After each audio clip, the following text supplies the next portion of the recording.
This is Groundswell Center and Vines Farm Share and Partner Farms here today talking about equitable food access. My name's Alexis, and here helping me today is Natalie and our summer intern, Maya. We are so happy to be here today and to be sharing this space and conversation with you all.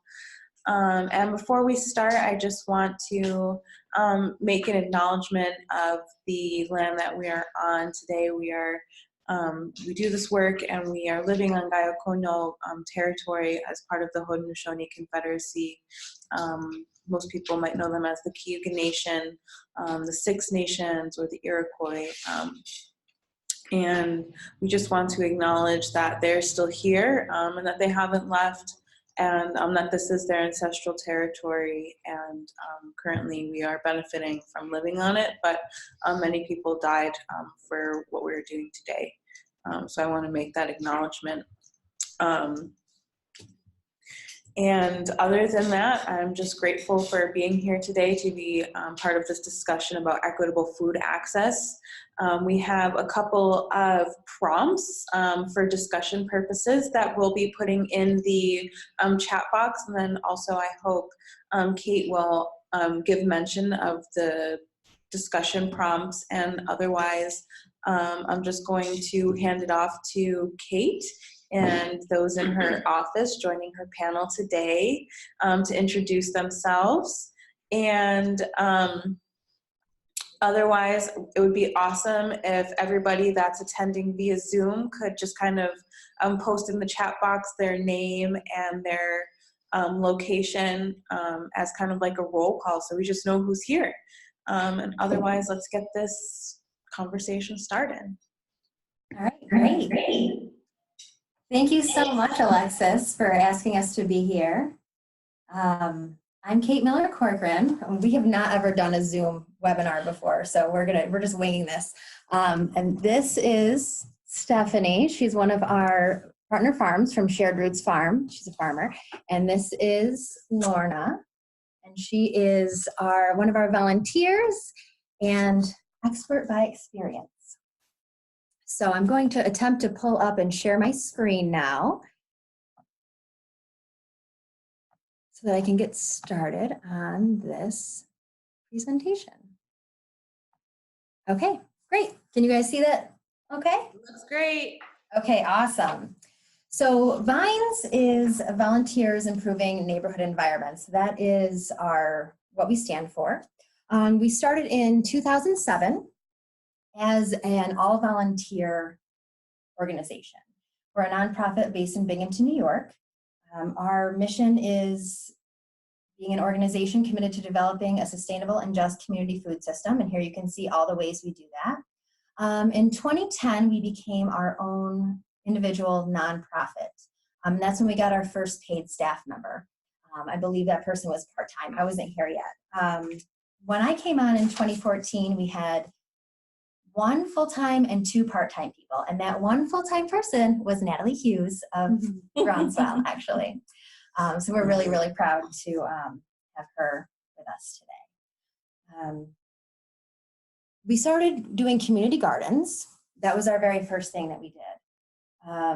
In Binghamton, we went from 60,000 residents to 45,000 residents. So we have a lot of vacant lots, and the city is willing to give them to us at either a very low price, $1 lease. A lot of places, like Ithaca, I know it's hard to get vacant lots because it's very, the people want to build on the land.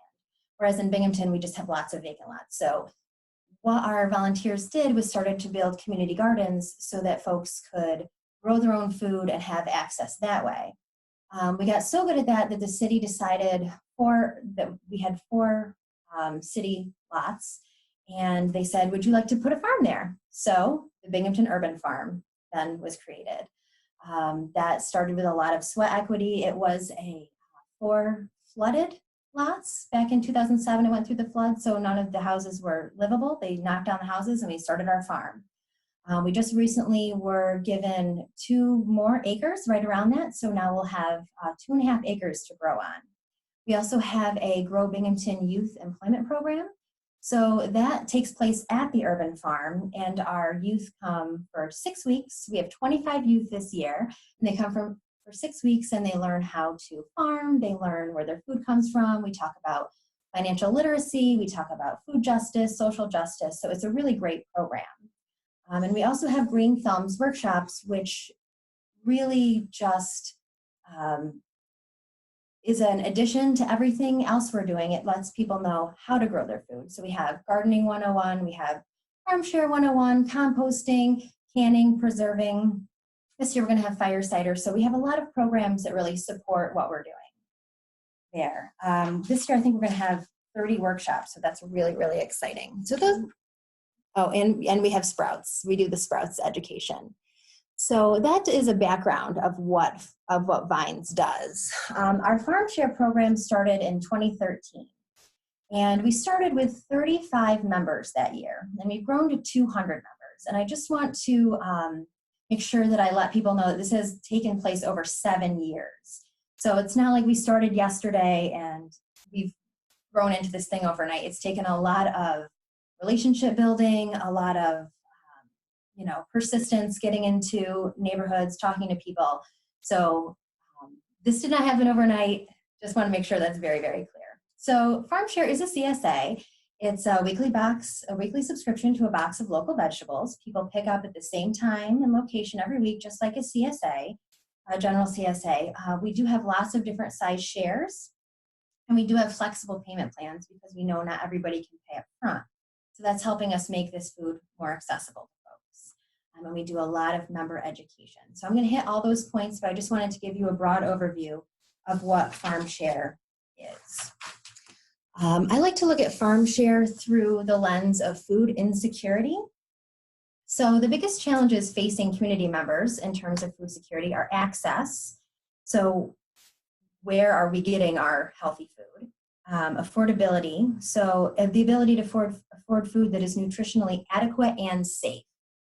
And of course, being able to utilize those foods. So understanding food preparation and what a healthy diet really is. That's a huge barrier. And of course, having all these things met in a stable way so that it's not a program that comes in for 1 year and then it's gone. And what am I going to do now? It's got to be there every year. So those are the challenges that face people. A lot of programs will get grants and have this great idea and it just isn't sustainable. So we really try very hard to make sure that we have a sustainable program. So this is what one of our shares look like. This is actually from a couple years ago.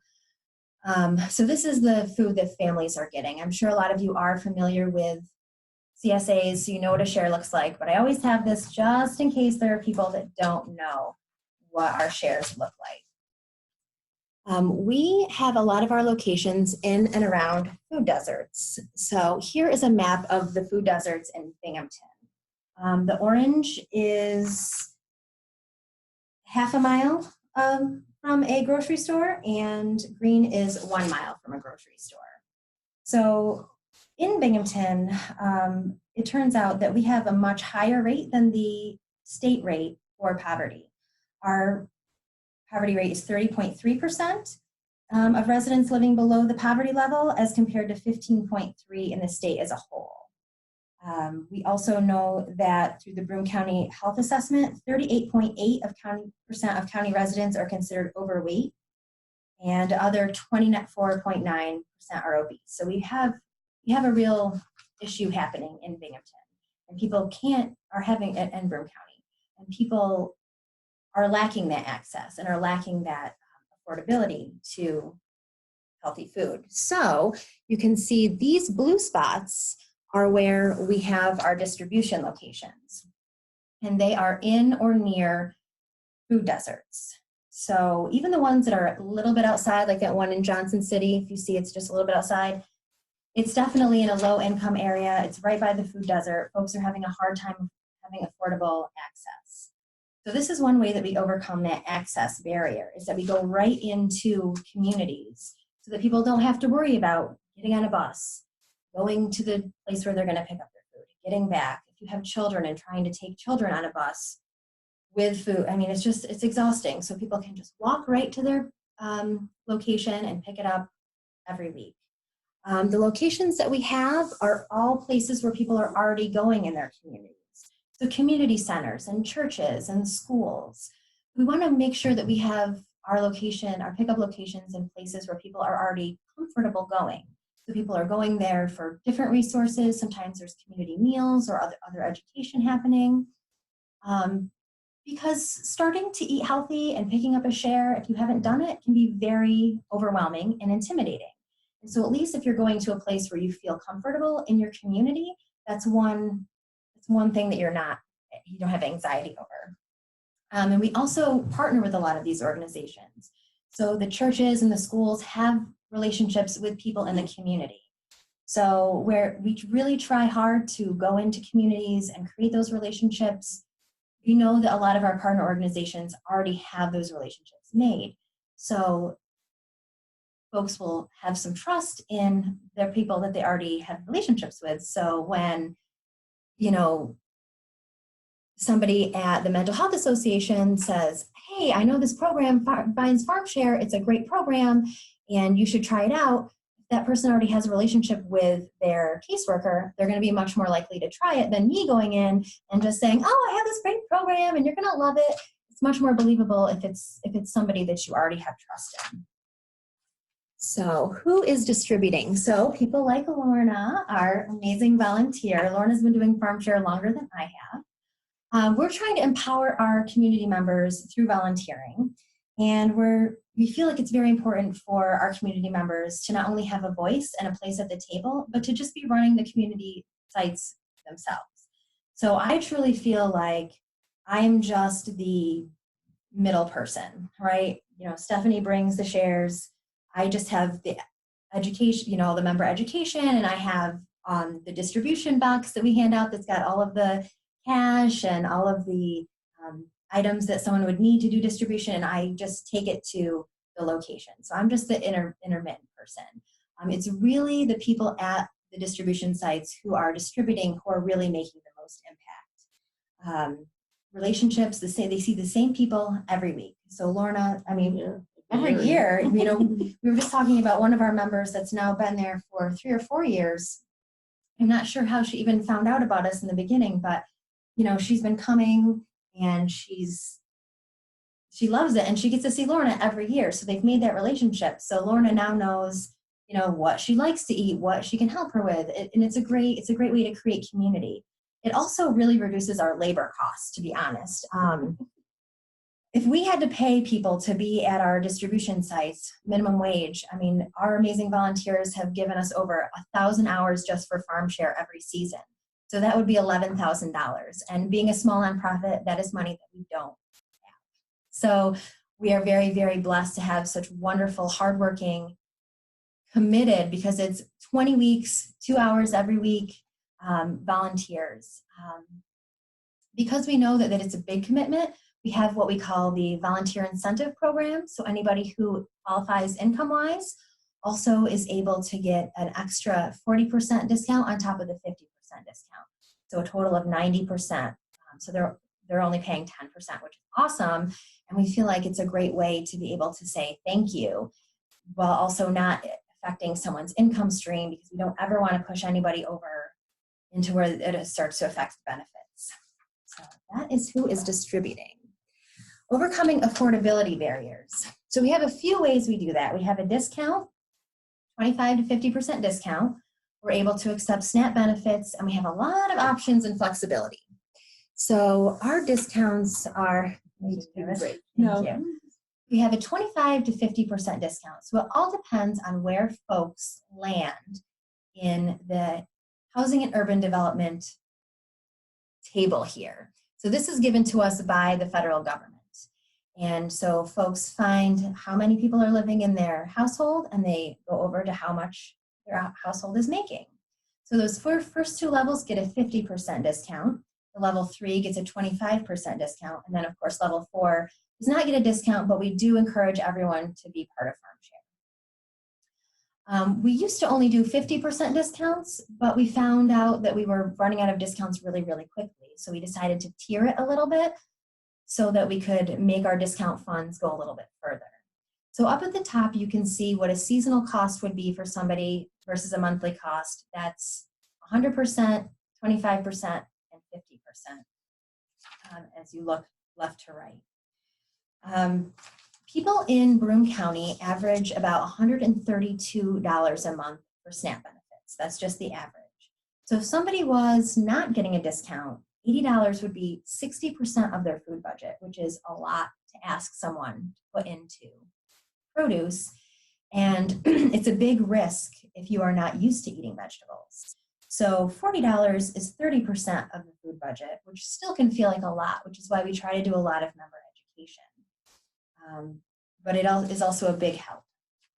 We also have the ability to accept SNAP benefits, which we're very, very lucky to be able to do. And we know that a lot of people in New York State are benefiting from SNAP benefits. This is just a nice little slide that we took from a conference that we attended, so we can know who is benefiting from SNAP benefits and how important they are to families in our area. So you're probably wondering how we fund this discount. We fund this discount through a lot of grant writing.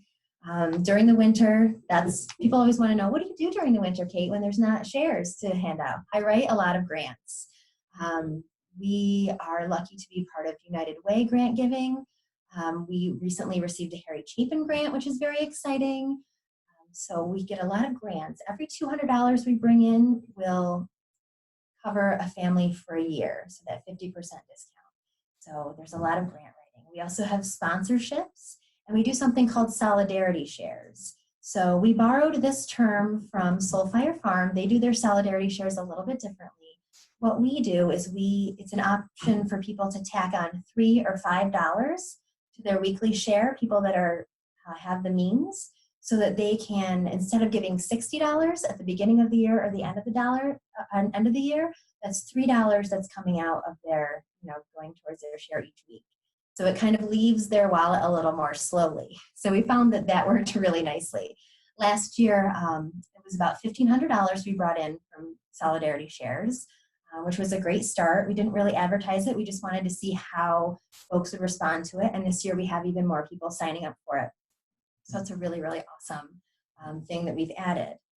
We also, of course, accept donations. We're a nonprofit. And then we're also part of what we call the Fruit and Veggie Prescription Program. And that is through the Food and Health Network of the Southern Tier. And that is a program that allows healthcare providers in the community to write prescriptions for fresh fruits and vegetables. Patients receive vouchers, and they can spend them at the local farmers market, farm stands, or farm share. So it's a great program because folks that are using the Fruit and Veggie Prescription Program are meeting with their dietitian once every, I think it's 6 weeks. So that dietitian is able to give them the information on why they should be eating healthy and why they should be eating healthy for their own chronic illness. And then we can go ahead and say, this is how you can eat healthy. So it's really a lot of wraparound care that we're able to be part of through the Fruit and Veggie Prescription Program. The other thing that we were talking about with affordability is the options and flexibility. So these are 3 shares. They're the small shares, and that price is with the 50% discount. And these are all mid-season shares, of course. You can see all the beautiful, colorful vegetables in there. Right now it's very green, right? Because we live in upstate New York. So the beautiful part about working with 3 different farms is that each farm is different and is very unique. So North Windsor Berries, you'll always get a fruit. Binghamton Urban Farm we think of it as very simple and basic, traditional upstate New York vegetables.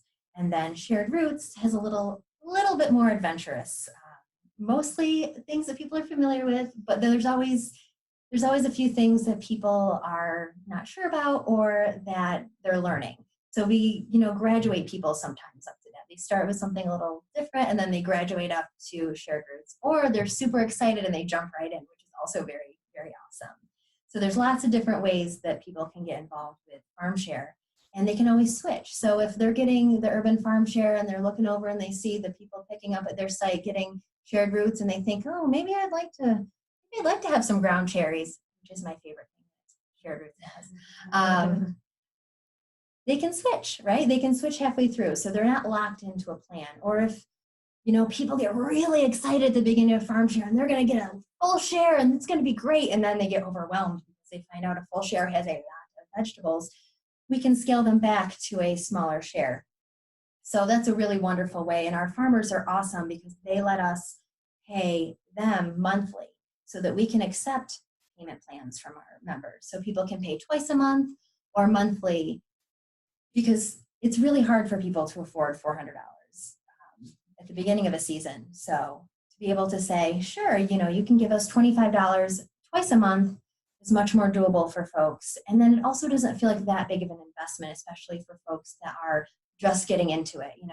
To give, even $50 at the beginning of the month can be a huge investment on something you're not sure of. But doing it, okay, I'm going to pay for these 2 weeks, people have the opportunity to really try it out. And 9 times out of 10, they absolutely love it, which is great.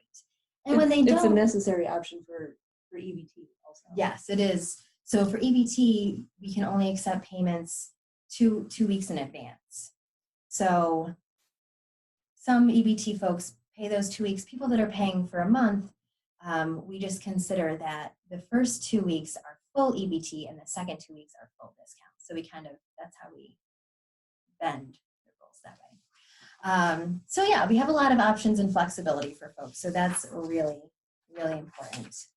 And the last point is overcoming utilization barriers. So as FarmShare has expanded, so has our member education. We know that it's not enough to give people affordable access if people don't know what to do with their shares. So we do a lot of sampling. Every week there's a sample at each site with a recipe to go with it. The sample is always very simple, so it's not got anything like Himalayan pink salt. It's got things that people can find in their pantries. We modify all of our recipes so that they're accessible to folks. We do a lot of cooking classes through those Green Thumbs workshops. We have a welcome guide, which you can see there is a binder that people get at the beginning if they're new members, and that has short-term storage, long-term storage, grilling, stir fry, very basic recipes that are easily modifiable. And then we always have our volunteers like Lorna who have more information than we could ever give. And that's very one-on-one. So, a member coming in saying, I don't know what to do with kale. If you give it to me one more week, I don't know what to do with it. Well, our volunteers have strategies up their sleeves that they can share. Oh, and we have a swap box. That's right. So all of our farmers are very generous and give us comp shares so that we can have a box that is at each distribution site that has some extra veggies in it. So if you don't love beets or you're tired of getting beets, you can put your beets in a swap box and take something else. And then when the person comes in that loves beets, they're super excited and they can take extra beets. So we were having a lot of complaints about, well, I want to be able to pick my share, or I don't like this or I don't like that. And so when we started the swap box last year, that ended really. We didn't really get a lot of complaints about shares because people really felt like they had choice in some way. So that was great. Ensuring stability. So we want to make sure we have program longevity. We're trying to maintain our partnerships with not only the distribution sites, but all of the people who have our stakeholders in this, the Fruit and Veggie Prescription Program, the folks at Food and Health Network, and our friends at United Way. We just want to make sure that we're always continuing to have those partnerships with people who can help spread the word about what FarmShare is. We also are working on alternative funding streams, right? Because grant writing is arduous. Anybody that's done it knows that it's a lot of work and it feels like throwing spaghetti at the wall sometimes. You don't know what's going to stick. So this past year we started the Garden Bowl, which we borrowed from our friends at Capital Roots. So that is a bowling event. We ended up raising $7,500, which was beyond what we thought we would raise. And people came and bowled and raised money, so that was great. And we're continuing to look for other ways to raise money for our program. We do tack on $1 to $2 additional onto our shares. on top of what the farms charge, just to make a little bit of money back. We never have a profit, but that's what we do to try to support what we're doing. And we also are very lucky to have all of those relationships. So why is farm share beneficial? For all the reasons listed here. It increases access to healthy foods and vegetable consumption. We can reduce food costs for people. And we're really trying to create that connection between people living in an urban setting and their farmers. So our members often see Stephanie when she's dropping off shares, and our other farmers. The newsletters are always a great connection for folks. And it's just a really wonderful way to support our local farmers because it opens up markets that wouldn't necessarily be there, which I will let Stephanie talk about. Also reduces food miles. Here's some farm share by the numbers from 2018. $23,000 in discounted shares, which was exciting. I think when I started, we had $6,000, so we've really, really increased that, which is super exciting. 60% of our members received the discount, so we want to make sure that at least 50% of people using farm share are getting discounted shares. People are learning how to prepare new vegetables, they're increasing their daily intake, and we're able to put almost $70,000 back into our local economy. So we are very, very, very proud of that. I think these are our important partnerships on this slide. We work a lot with the university. We have some interns from the university, and they do some work for us. Throughout the year, we have a lot of students that come and do volunteering. The Rural Health Service Corps, we have AmeriCorps members that are amazing. We couldn't do our work without them. And Natalie Hughes was an AmeriCorps member, and we loved her. And of course, our other local partnerships. So that is a great way for us to be out in the community. Now I think I'm going to turn it over to Lorna. Hi, well, I am Lorna. So see, here it is, presenter, that's me. I am a volunteer with Vines, and Vines led me to the Speakers Bureau with the Food Bank of the Southern Tier. So I graduated from that program a couple of years ago, but interesting enough, I really don't like speaking. Yeah, so when Kate asked me to be part of this discussion, I also go, what am I going to talk about? What's important to me? And as I began to kind of distill it, and to me, it all culminates with the whole point of accessible, affordable food is that we actually come together and we eat together. And it's so important. And in my tradition, now, well, what am I? I'm a Muslim who covers, as you can see.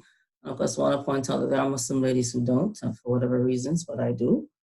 And so my faith is important to me, and this is an important part of our tradition. I'm sure it's important to other people too, of course, that we eat together, because there's blessing, the boon, the kind of the benefits of the goodness of the food is not just, okay, it's healthy, but there's actually something when we actually eat together. So how do you change these slides? Pressers? Okay. Okay, so that's who I am. Who is this hijabi food activist? That's who I am. I came to this because somebody, I live in public housing on the east side of Binghamton. Somebody came and knocked on my door. Who are they working with now? What was her name? Becca, yeah. She came and knocked on, she said she was the first door that she knocked on. And I accepted. But why did I accept? Because I was already predisposed towards healthy food. It sounded like a good idea. It was affordable. That was probably a big key thing. So I was willing to give it a try. And I've been, you know what year Becca came and knocked on my door? 6 or 7 years ago? Yeah, 7 years ago. 7 years ago. So, and I've been with Vines ever since, both volunteering and receiving a farm share. Now, like Kate says, it can be overwhelming because it's a lot of vegetables. I end up always giving away to my friends, and I'm still learning. This year, I colored you. One of the pictures showed you Dee, and Dee is a past master at knowing how to preserve. So her shares will last her from 1 year to the next season. And I said, Dee, I have to, and she's also with the Speakers Bureau. That's how I met her, and said, you have to get together with me this year to make sure that I give away less and I can actually carry over to next season. So I'm looking forward to that this year. What would I want to say to you guys? As Kate already mentioned, Broome County, poverty is very high. If I check a box, which I hate to, you have these forms, you have to check a box when you're applying for this, that, and the third. I check the box that says African American. Maybe you look at me and you don't know what I am. And people have that experience, especially because I wear a scarf. They're not quite sure what my heritage is. I am an immigrant. I came to this country, not so many years ago. Anyway, I grew up in Jamaica. First of all, I wasn't born in Jamaica. I was born in England. So my parents migrated back in the 80s to Canada. Eventually, I married an American. I came here. I became a citizen in 2016. So here I am, and I believe in being active wherever I am. So I live in this food desert. If I didn't have a vehicle, and I remember one time just last year when the vehicle I invested in, just died. I have to walk, what, 5 or 6 bucks? Is that a mile? I don't know, but it's a long way to have to walk to get your vegetables. And then the people who live just a bit north of me, they have no supermarket at all. And what's the point? When you go to the supermarket anyway, what are you getting? I mean, you go to the vegetable section and first of all, they're too expensive because from what I understand, supermarkets don't even make their money from their fresh produce. They make their money from all the additives and the beautifully packaged foods that they have, right? So it's not like you have that great choice anyway, but with a farm share, now it's close. I mean, literally, well, we moved this year, but literally I walked out of my front door right into the community center and there was my farm share. So that was a definite incentive. I believe that, the more I think about it, I've become more involved because it was, you guys introduced me to say, why don't you check out this Farmers Bureau that the Food Bank of the Southern Tier is having? So that introduced me to so much with regard to, we did a measure of advocacy work. We went to Washington, D.C. We lobbied legislators on, things that had to do with SNAP that was directly affecting us. I've become part of their advocacy committee. So I'm, one of your partners. We work. But it's always, everything started with Vines for me. So I've learned a lot. So I've learned a lot that way. And I've learned so much, and I'm learning more, especially with regard to, systems and this kind of the systems that are in place that make food inaccessible. What are the reasons behind the poverty that exists? So systemic racism, obviously. How often can people of color, for example, own property? How do they feel about, growing their own food? I mean, I think that, quite honestly, that just the struggle to keep a roof over your head it's not their first concern. It's not our first concern. We're more concerned about, I need to make a living wage. I need to make a living wage. And that living wage has to stretch to so many things. And that is often, the food is going to be last on the list. It's going to be what is, probably quality, but not quantity. So there is a lot of outreach that needs to be done to get people to understand that the food is not only, it's healthy. Because I know I've been reading, if people see that the food is healthy, and it's affordable, then they'll buy it. That's what I've been. But then I began to wonder. You said, do I change the sound?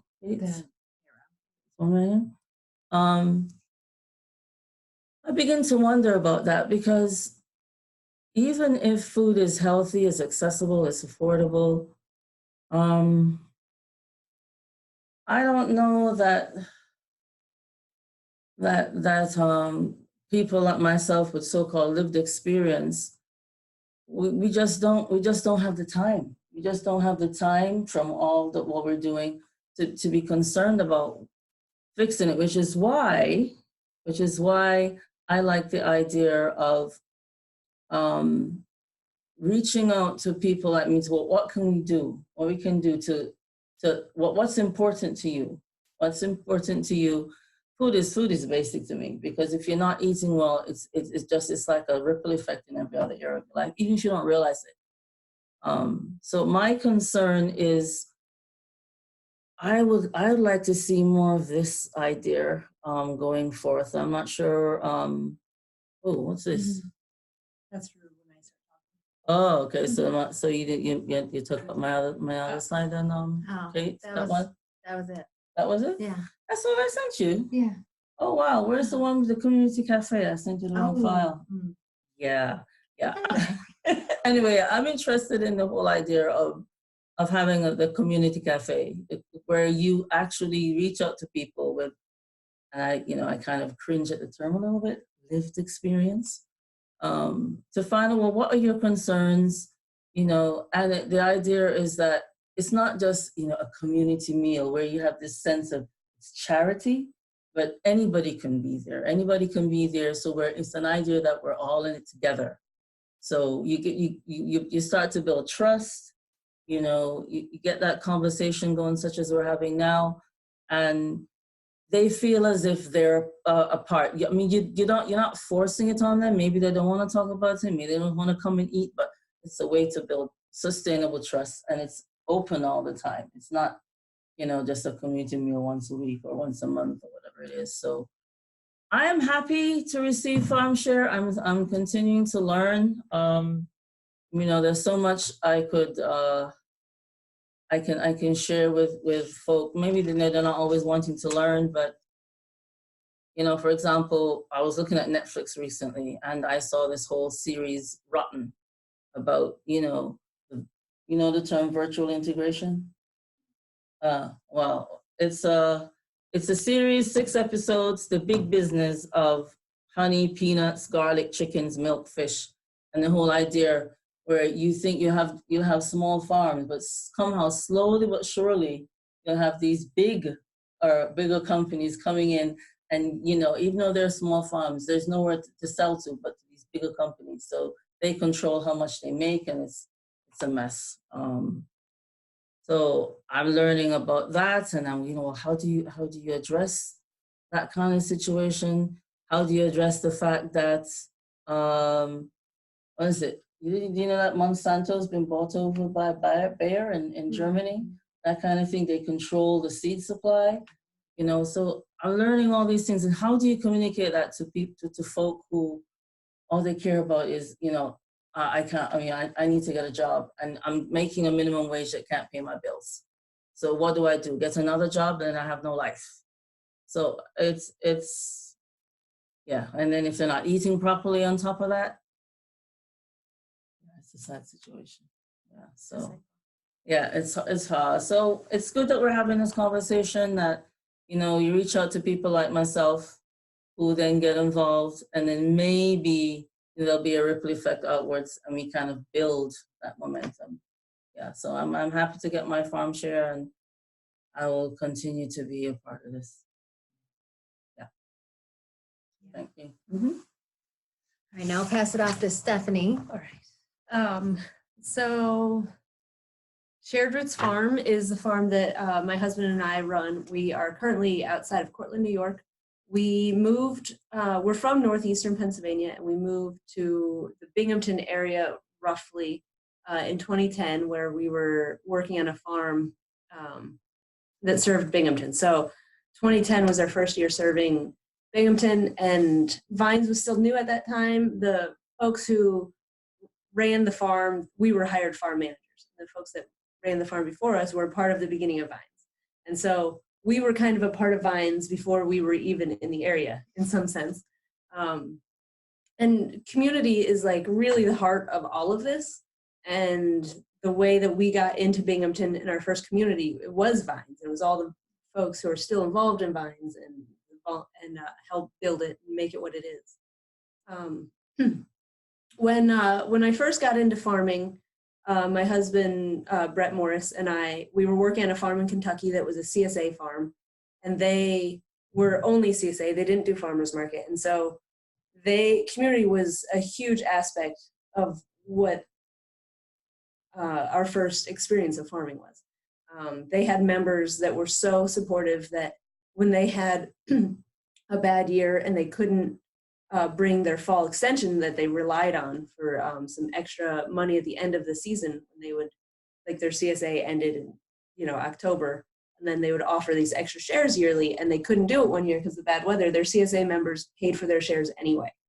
Their CSA members helped them buy neighboring land to expand their farm. So community has always been a big part of how we fell in love with farming. And then I grew up in subsidized housing with a single mom. And so a part of my goal has always been that anyone who's interested in our food should have our food regardless of income. As if somebody can use it, I want them to have it. So we started working, our first year with the CSA was 2011. And then we started working with Farm Share in 2014, was the first year we distributed shares. And then we've been working with them ever since, and it's really is a dream come true, because CSA and organic vegetables is something that doesn't typically attract, as you all probably know, doesn't typically attract a lower income crowd. A lot of people look at it and they just might think that that sounds nice and that could be fun, but they probably don't look into it deeper because it just seems unaffordable. Within our CSA, we have a sliding scale. Our members donate extra, and so we are able to offer subsidized shares, but I find it very difficult to get people to take them because those people just aren't showing interest. And so, the members that we do have that receive a sliding scale reduced price, I actually have to actively talk them into taking it. So having Vines be a part of our operation has been huge for helping us reach that goal of having our food be available to everyone. And so Vines and Farm Share has been huge emotionally for the farm, essentially, but also economically. And so from the beginning, our growth as a farm has been really steady. We started off small and we expanded. And then in 2014, we bought land in Portland County. So we were 35 minutes away from Binghamton, and then we moved to 35 minutes away from Binghamton, but further into New York State. And we've just had this steady growth, and it has matched, Farm Share has matched us at every step. It's great to see. In some areas, a lot of areas of the country, CSA is on the decline. It was hip and then is fading out. But I feel like in Binghamton, partly because of influence of downstate and influence of Ithaca, and then just the dynamic system that is Binghamton, it seems to be working well for us as a farm and for Farm Share and all of the hard work Farm Share is doing. So last year, our box shares, we were distributing on 1 day a week with Farm Share, and it was 25% of our shares. But this year, it's interesting because I was looking at the numbers for this workshop, and our numbers on the farm side are growing at a steady rate, but I think we're having more half shares. And so the way we do our CSA, that our half shares pick up every other week. It's a flexible 10-week schedule, and people could rearrange the dates. And so it's really attractive.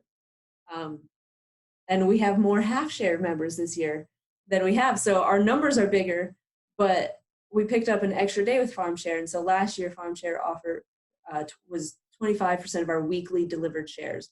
This year, it's looking like it's 45%, wow, which is a huge chunk of our business. And so, there are so many reasons why I love Farm Share.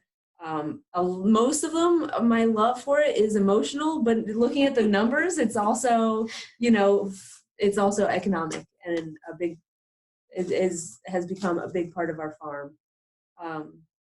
So we distribute on Wednesdays and Thursdays this year, and that reaches out to almost all of the locations now. And I don't even know all of the locations. So on Wednesday, I personally distribute to a couple locations, I think like 4. And then on Thursdays, I just drop off one spot and they take the shares elsewhere. But I've gotten to know Dee, who distributes here at the UPC church where Vines is located. And the connection, and I see it with our farmers market distribution. When people come year after year and they come to get their shares and they're interacting with you, and we have a work commitment where at our farmers market distribution, a CSA member is working each week. And so our members who come, they see us, but they also see a new member each week, and the kind of connections that are built are really irreplaceable. And my connections with seeing Dee every week for the past 3 CSA seasons is really invaluable. Like, she is an awesome resource. She's an amazing cook. I show up and she's eating her lunch and it smells like something I could never make. And I cook a lot of vegetables and a lot of food. And she's just such a great resource. So the volunteer base of Vines is incredible. I wish that everywhere had a Vines program and a farm share program. Every community needs it. I really want to be a part of sharing it because it's just so successful. I mean, the rate of growth with farm share has been it's amazing. It's great. Are there other points that you wanted me to hit? I think you hit them. We can't see if anyone had typed questions, but I think that Kate kind of downplayed it. She talked a lot about the logistics and the behind the scenes and stuff, but the kind of work that goes into it, she diminished her role a little bit as coordinator, but she's sending out texts each week and emails to remind people to show up, on top of sharing our newsletters and our emails that we send out. And some of the volunteers at each site, they know people so well that they're like, oh, this person didn't show up, but I know they want it and I know where they live, so I'm going to take it to them. I think it's the AmeriCorps folks who put together all of the samples each week. Like, there's so much effort that's made, and it's really made out of love, I think, and that's really what makes it work, this deep connection. And I agree about, like, let's eat together. Where we live we are part of 2 different, like, potluck groups that meet once a week. So that's twice a week that we have an opportunity to eat with friends, and we provide we cook lunch for our farm crew each day, and it's really an invaluable resource to be able to eat with each other. It's something that is sorely missing in our modern world. And Vines offer, like, you guys do a lot of potlucks with the community as a part of Farm Share that didn't get mentioned, and it's all these different connections that really is what makes it work. I don't know if we want to turn it over to questions at this point. Yeah. I'm happy to keep talking about all my love for Vines and Farm Share and the bowling and the bowling was fun. I guess this is the chat button. Maybe I need your help a little bit, Alexis, to figure out where to go with. Okay, I see some questions here. Kate, could you repeat with how you work with EBT? Oh, okay, yeah. So how we're able to work with EBT is through the Farmers Market Federation of New York. So I was not here when we started that process, but I know that the Farmers Market Federation will reimburse us for our fees that we incur for that. So that's how we're able to afford to do that. How do we work with participants for paying with the EBT? They just, we are able to swipe cards at distribution at most places. We also have the paper vouchers, if you're familiar with that. So we can call that in right at distribution. So that is how we are able to work with participants to pay with EBT. I know that can be a barrier for some farms, I believe. Yeah, I mean, we accept EBT through the farmers market, but we have to rely on the farmers market. Right. So, and I'm pretty sure that when we started, the Farmers Market Federation said, okay, we'll make an exception for you because our farmers market at the time was very inaccessible to folks getting to it. we are throughout the community. So that's. I think that goes to, there's a question, does your food sharing programs interfere with local farmers markets? You know, our local farmers market, or the Broome Regional Farmers Market, is year round.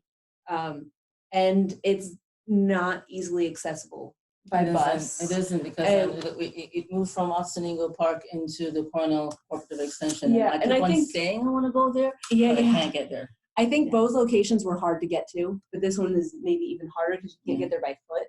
Whereas so much, so it's reaching a different crowd. You know, the way that Binghamton and Broome County and the population is set up, a lot of the people who come to the farmers market don't live in Binghamton proper, I would say. You know, some of them do, but a lot of them don't. And so I think it's just reaching different markets. Yeah. And I think our EBT sales, at least a couple of years ago when I had the numbers, were twice as much as our local farmers market. So I guess that says something. Yeah, we don't get a lot of EBT tokens at market. Yeah. You know, other vendors might a little more than we do. And are you able to offer, so at our farmers market, if somebody gets like $10 in EBT, they get a $2 coupon? No, I unfortunately. remember something like that though. I think when it was at Otsego Park, I would go there. What I liked there is I could get that milk from that farm there. What's the name of the farm up in Dutch Hill Creamery. Yeah, I used to love that, but Let's now I don't go. Yeah. If Kate is comfortable sharing, could she share her educational professional background? Sure, I'm comfortable with that. I have an English degree. I have a bachelor's and a master's degree in English, actually. But I grew up on a dairy farm. So local small farms are very, very close to my heart.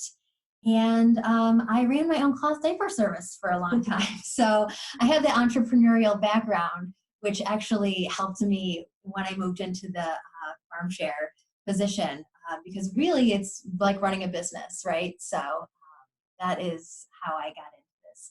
And I love Binghamton also. I should say that. I'm a huge Binghamton fanatic. But so am I. Yeah, so when you add in like local farms, helping out Binghamton, talking about healthy food, that's kind of how I fell into this. I also see, is or was Vines funded by any federal grants? We have some DEC grants. Farm Share is not funded by any federal grants. I'm making sure that's true, but Farm Share does not have any federal grants. We mostly have local foundations that we are working with. So is there anything else? Any other questions that we can answer from anybody? So in Broome County, in the Binghamton area, there's also Binghamton Food Rescue has started, and they go to local farmers markets. There's another farmers market in Vestal, which is definitely not accessible. I don't think that's accessible by public transportation. Never been. And so they go to there, and I don't know where else they get food, but then they distribute for free at local areas. I know when they pick up from us at the end of the farmers market on Saturday, they go to Lee Barta Center. And I don't think that interferes with any of this either. It's just, there's just a lot of good people doing good work in Binghamton to get food out there. And accessible. And so that's just donated. So we donate it and they donate it and they just set it up kind of like a mini farmers market. People show up and take what they would use. Yeah, we're just trying to give people as many options as we can to have that accessibility.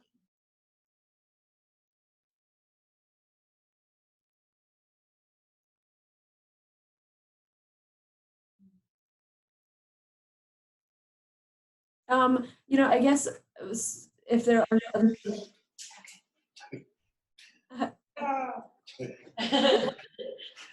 just wanted to know if it was kind of hard to create that free access for that food.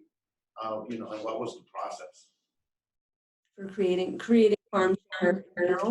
The free food that, you know, after the farmers market closes, you know, people come and collect the food. The free food from the farmers markets, is that what you're asking? Yeah. Oh, I don't know. We didn't create the free food from the farmers markets. So. I don't. A Binghamton Food Rescue, I don't know how its origins. I've met the people who run it, and it's purely volunteer based. I think a lot of them are be Binghamton University students or like post Binghamton University students who've stuck around.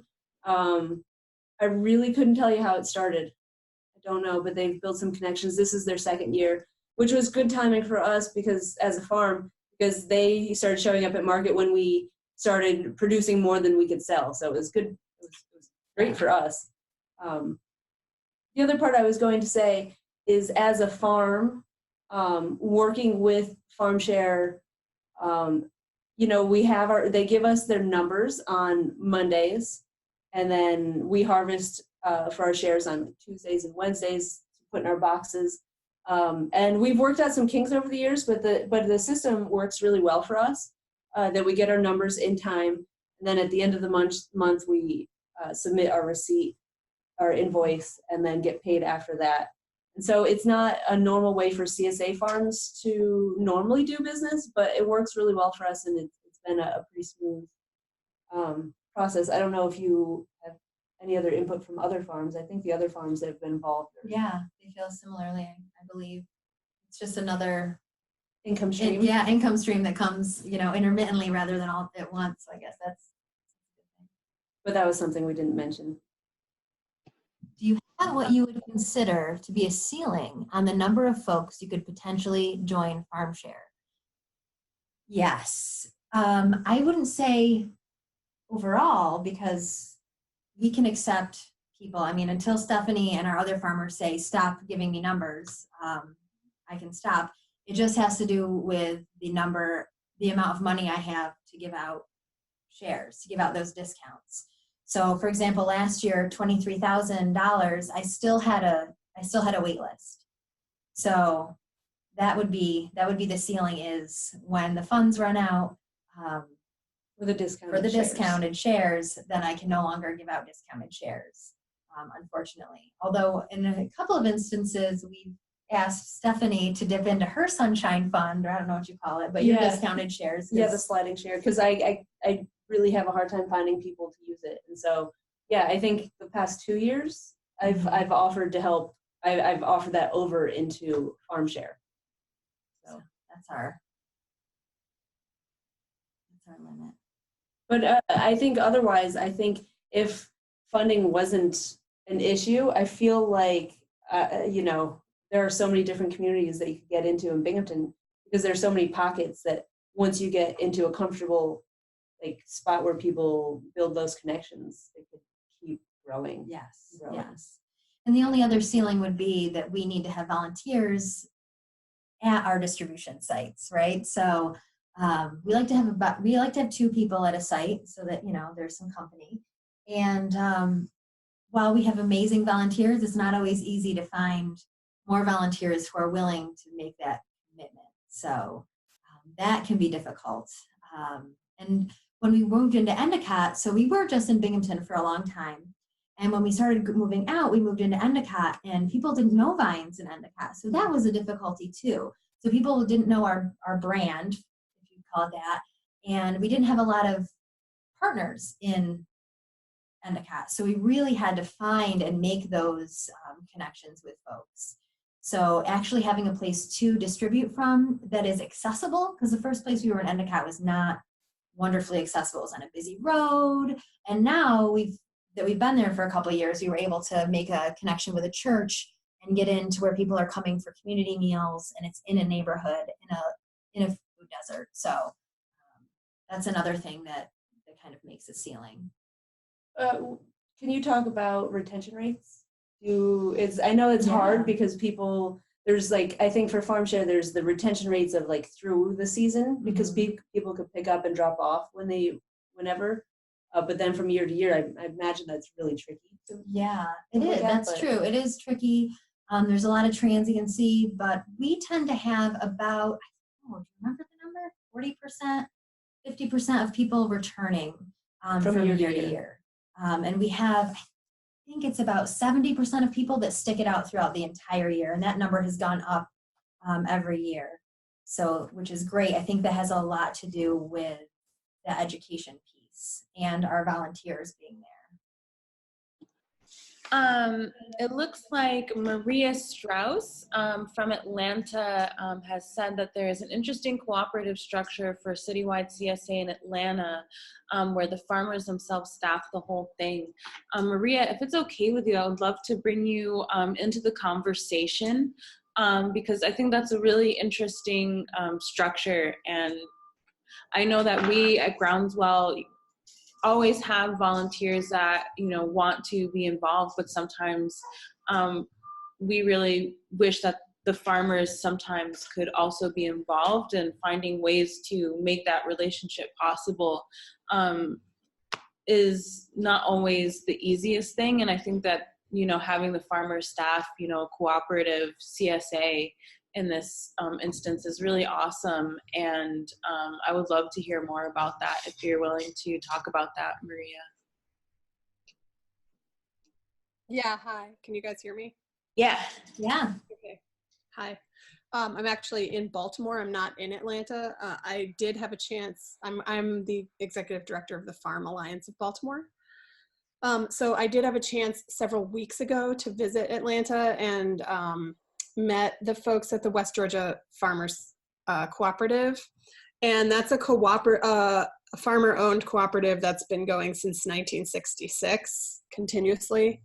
They have several tiers of membership. So they have two types of members. They have farmers who buy in as member owners to the cooperative, and then they have members who are sort of pay dues along the way and can come and go from the structure and have like they have different voting rights for those two levels of membership.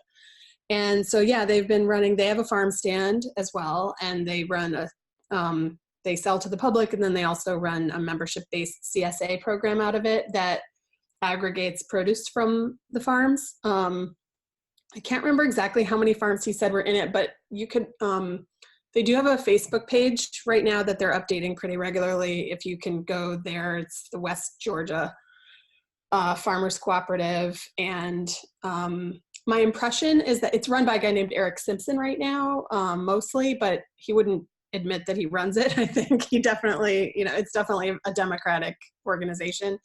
And their governance sounds like it's pretty intensive, like they have regular membership meetings and stuff. And it's very hands-on with the farmers. So I think, it's a little bit of a different structure because they don't have this sort of like army of volunteers to rely on, but they also don't have to fundraise for their activities separately from that. So so it's just different the way that it's structured. So I was just offering that as another example. But actually what I can speak about a little bit more is we at the Farm Alliance of Baltimore have a little bit of a hybrid type of program. We don't have a CSA at this time, and we're looking at potentially forming one. But we do have 17 urban farms that are members of the Farm Alliance, and they contribute to an aggregated farm stand at the farmers market that we run every week. And we staff that, and then with one staff person, and then 1 to 2 farmers comes every week to staff it with us. So it's a similar kind of exchange that happens with the members of the public who are coming by the farm stand at the market every Saturday, and they just know that we're going to always be there, and there will always be a farmer there every week. So, but we do, we have to, so we don't rely on volunteers so much for that, but we do have to do fundraising to keep it staffed. Awesome. Thank you for sharing. And so I would just like everybody that's tuned in right now to know that feel free to just jump in the conversation. Kate had sent some discussion prompts to me via email to share with you all. I'll read them out loud. Where are people accessing healthy food in your communities? Is it accessible to people of all incomes? What barriers might be preventing people from accessing it? And in what ways are you empowering marginalized people in your community and making space for their voices? It's a pretty small group today, so where I would right now have us break out into like groups, since there's only 11 or so of us kind of tuned in via Zoom, I think it would just be great to just kind of keep this open. So if you haven't had a chance to speak and would like to do so, please, there's an unmute button in the bottom corner, the bottom left corner of your screen. And so if you want to just click on that to chime in, feel free to do so. Otherwise, the chat box, there's a little button on the bottom of your screen that says chat. If you click in that, if you haven't already, you can see the questions or the prompts that I just read out loud as well, and you can write in there. Thanks.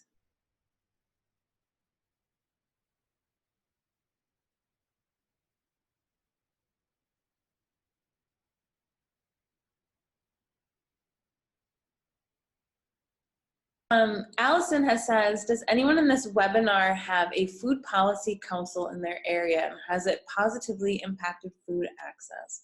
That's a good one.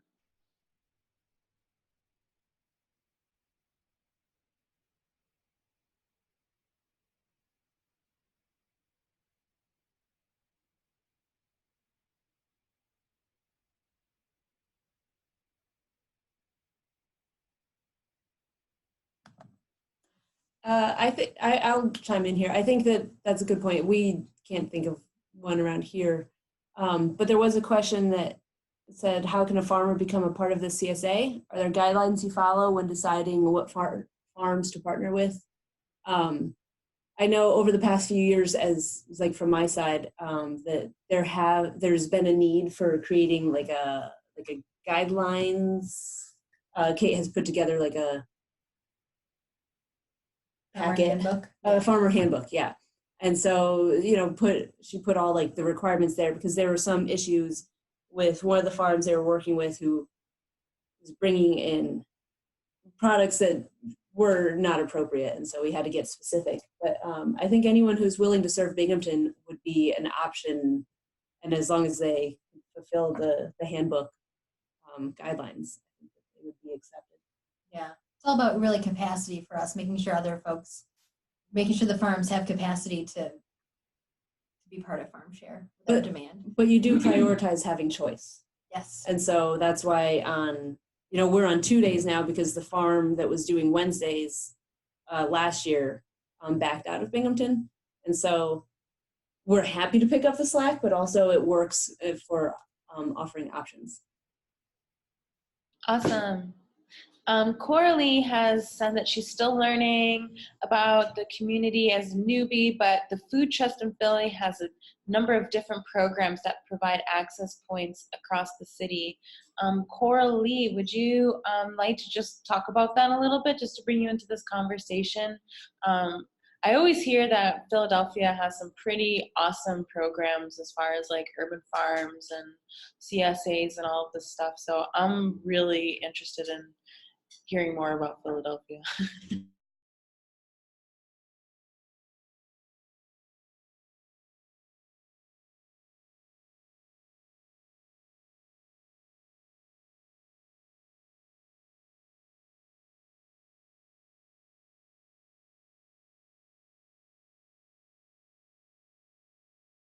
Having a hard time unmuting you, Coralie. I don't know if you can do it from your screen, or if you'd rather not talk, that's okay too.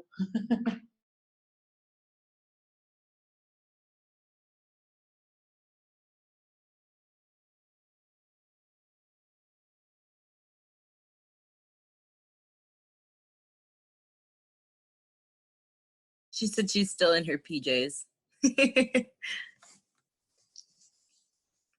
I can talk about what's happening in Rochester. I'm up in Rochester. And we have Food Link, which is our food bank. And they have quite a few food access programs, investing both in urban agriculture and in emergency food access, especially through the form of their curbside market. But I would love to see them be able to do more of a model like this, of being able to have more farmer involvement, because a lot of times the produce that is on the curbside market is from wholesale providers and not from local farmers. I mean, certainly as it is able to be more in season, they can do a little more, but that barrier is kind of there, I think, but it does go into food insecure areas to bring fresh produce, but it's certainly a challenge to find sites that are able to be maintained and have those site relationships. Awesome. Thank you, Allison.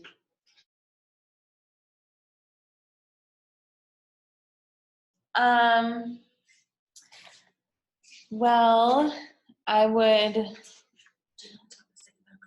yeah, I guess, yeah, okay, right. Hi, I'm here.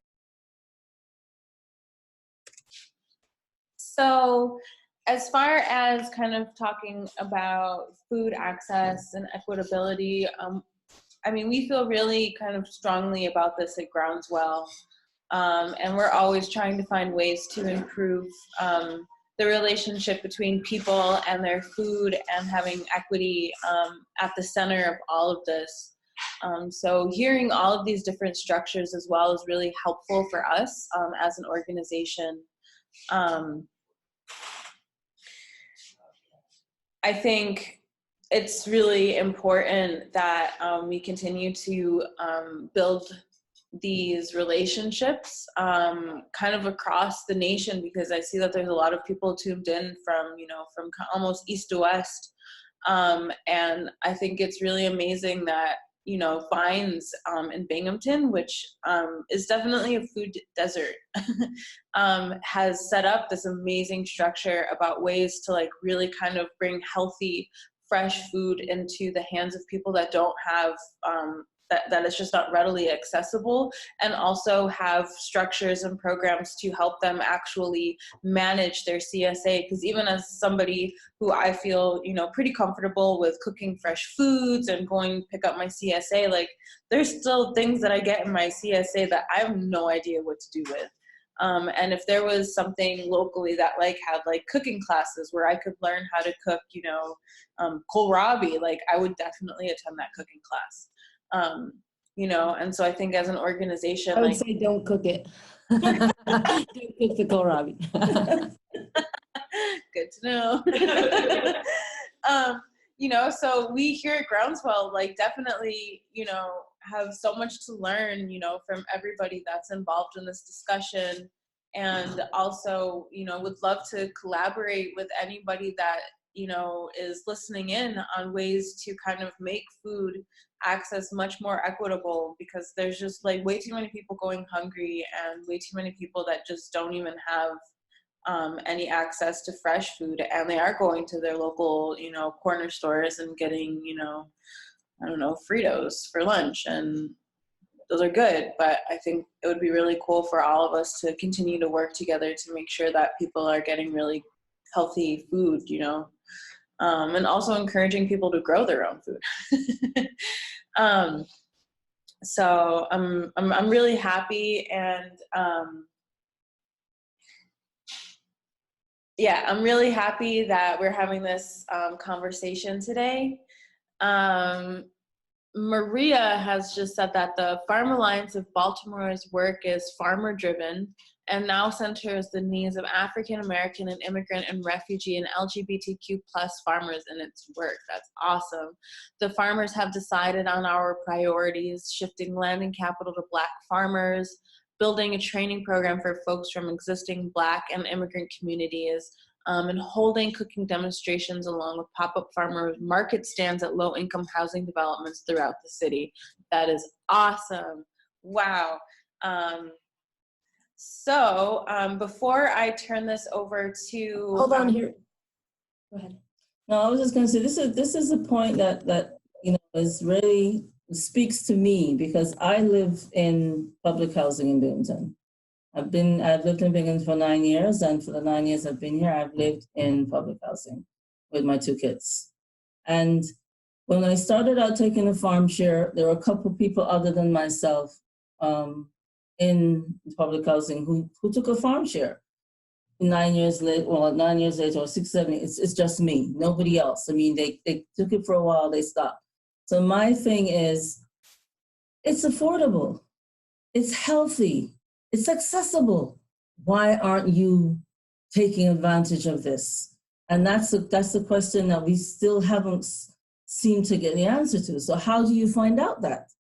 You can't just go door to door and give out surveys and why do you, it's kind of getting into people's business. People may not necessarily want you into their business.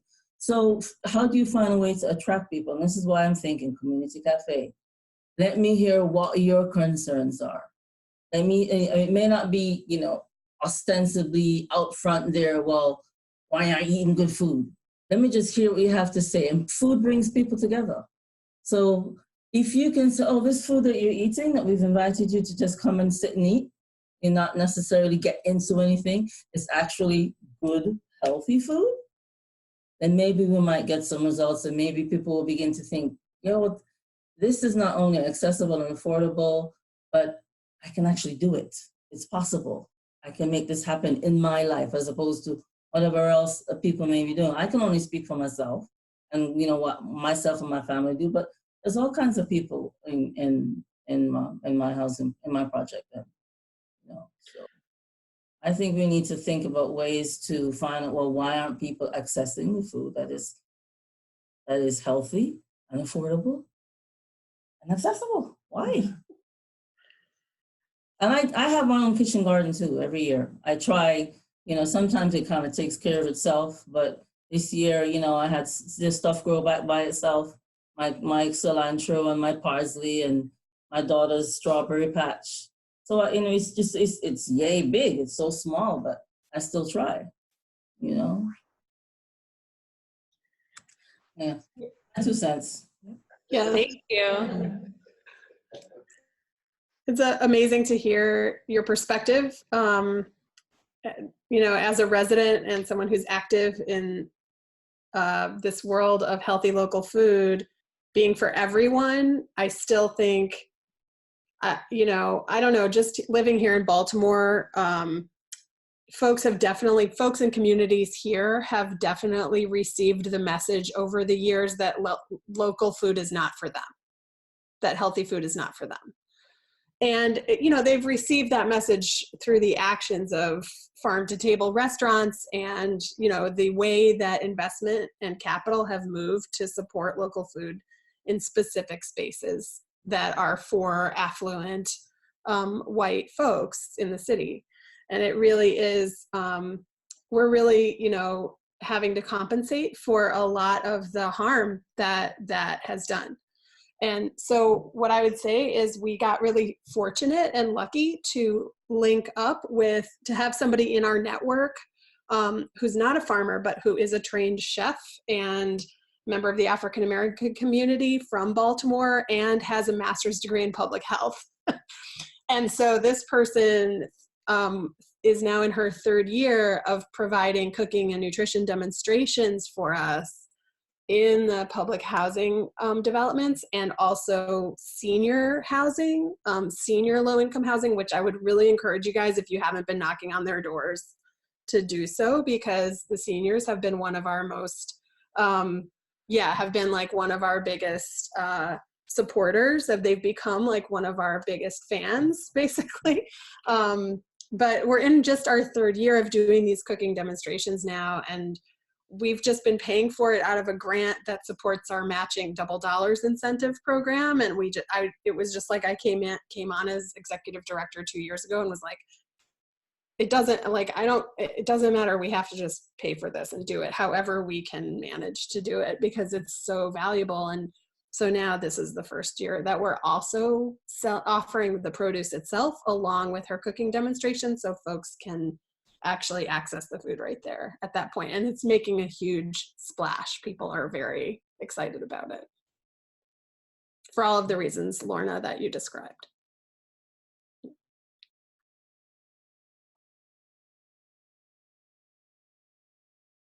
Okay. I think in the low-income community, a lot of it's culture. Also, I can only speak for my people and parts of people in my family. They'd rather buy a box of Cheerios than go out and get some real good food, even though it's accessible to them. I think a lot of it is conditioning that I see happening with conditioning and the advertisements and all these things like they see every day and are introduced to, especially young children. I know that I can have portions of my family come over and we start cooking and they won't even touch it. And it's probably the better organic foods that I find. I think education is part of a good process. But you know, again, it goes down to who's gonna take the time to go into these neighborhoods and really start to educate these people about, you know, good food, and not only accessibility, but reteach. I think we need to reteach people that eating healthy, you know, also can signify better health. I know, and I say that from personal experience too, because you know, my wife is here. She could tell you I would eat a bowl of Cheerios. Not a Cheerio, that would be my meal, because that's what we had, you know. So you know, I had to educate myself to eat well. So therefore, I'm not 268 pounds anymore. I'm like 165 pounds, and that's through just eating well and you know and being mindful of what I'm putting in my body. But not everybody is ready to receive that. You know, so I think that's a big, huge problem that we have in some of the low-income communities. I know in the Latino community that's an issue. You know, although the mindset over the years is changing. A lot of people are going back to organic foods and stuff like that, but there's still a whole slew of Latino people, African American people that, you know, they just like their, you know, bacon and eggs, you know, and potatoes, you know, but they would rather buy it from the supermarket because they think that's a good source. So I don't really know what the answer is. I know that putting ourselves out there is gradually having an impact on how people think about foods. Thank you for bringing that point up. I said thank you for bringing that point up. So I'm going to say, because we're kind of coming up at the end of our time together here today, that we will, this conversation, this discussion group today was recorded, and within the next week or so, it will be up on our website with a blog post, and I will include the information for Kate and everybody that was part of the panel. And I'm so appreciative for everybody's input today. And I just want to thank everybody for being here and sharing this space. Thank you to all of those that support Farming for Justice. And otherwise, I'm just going to turn it over to Kate, Lorna, and Stephanie to kind of close it out with any last words you guys might have. Well, thank you so much for having us. This was awesome, and it was great to connect with people from all over the nation. Thank you for your interest in what we do. I enjoy the opportunity to express my love for vines. I really think it, you know, it's so successful. It should be everywhere. And for myself, I would say it was a great opportunity for me to actually distill some of my own thoughts about the work that I've been involved with, you know, over these many years, and, you know, what's the next step, you know, what's the next level. And for me, I've been thinking about it for a while. I just haven't had the time, but to me, it's the community cafe to get people to come to eat together. That's my thing. That's to eat together. Yeah. Mm-hmm. So thank you. Oh, I can't hear you. Thank you, everybody. So have a good day, and thanks all of you for, you know, sharing your words and your expertise in your community building and food justice work. So thank you. Have a good one.